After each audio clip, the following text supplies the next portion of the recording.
Hello friends, আজি মই marigold বিস্কুটেৰে এটা কেক বনালো। খাবলৈ খুব সোৱাদ হৈছে। আপোনালোকে ট্ৰাই কৰি চাবচোন।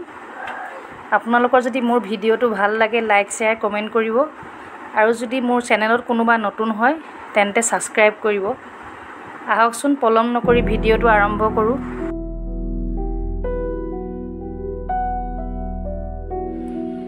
তাৰ বাবে মই এটা 10 টকীয়া মেৰি বিস্কুটৰ পেকেট লৈছো আৰু বিস্কুটখিনি এতিয়া মই এটা মিক্সাৰ জাৰ লৈ ভাঙি যাম।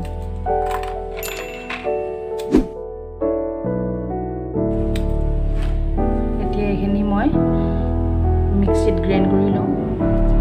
মই বিস্কুটখিনি গ্ৰাইণ্ড কৰি ললো। এতিয়া এটা বল লৈছো। বলত মই বিস্কুটৰ গুড়িখিনি এটা যোগ কৰি লওঁ।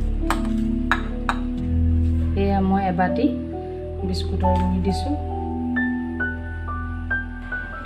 ইয়াতে মই 3টা ডিম ভাঙি দিছো।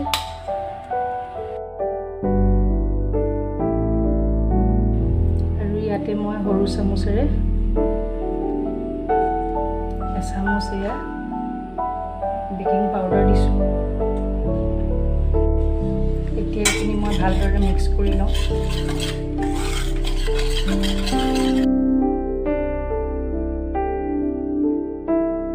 যিটো বাটিৰে বিস্কুটৰ গুড়ি দিছিলো আৰু ডিম 3টাও দিছিলো সেই বাটিটোতে মই এবাটি ৰিফাইন দিছো।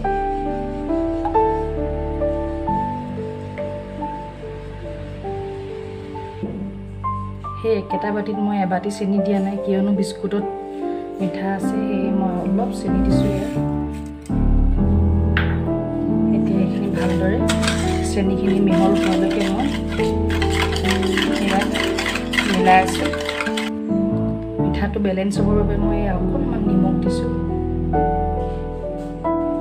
এতিয়া পুনৰ মই এইখিনি ভালদৰে মিহলাই যাবলৈ অলপ পনীয়া হৈ আছে। এতিয়া মই পুনৰ বিস্কুটৰ গুড়ি অলপ প্ৰয়োগ কৰিম। বাটিটোৰে মই আধা বাটি অলপ কমকৈ দি আছো।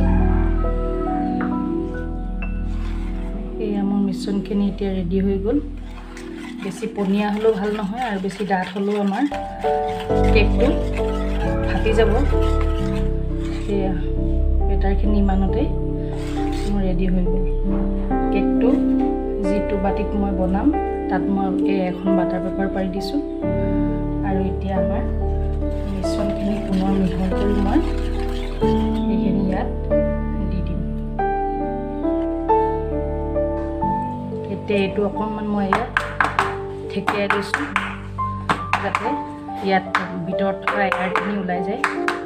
অভেনটো মই প্ৰি হিট কৰি ৰাখিছোঁ 10 মিনিটৰ কাৰণে। এতিয়া মই এইটো ইয়াতে ভৰাই দিম আৰু 180 ডিগ্ৰী টেম্পাৰেচাৰত মই 20 মিনিটৰ কাৰণে ৰাখি দিম। মোৰ কেকটো আধা ফুলিছে। এতিয়া মই ইয়াতে ড্ৰাই ফ্ৰুটছখিনি ইউজ কৰিম। মোৰ কেকটো খাবৰ বাবে ৰেডি হৈ গ'ল। চাওকচোন দেখাত কি ধুনীয়া লাগিছে, খাবলৈও খুবেই সোৱাদ হৈছে। আপোনালোকেও এবাৰ ট্ৰাই কৰি চাবচোন। যদি মোৰ ভিডিওটো ভাল লাগে লাইক শেয়াৰ কমেন্ট কৰিব আৰু যদি চেনেলটোত কোনোবা নতুন হয় তেন্তে সাবস্ক্ৰাইব কৰিব।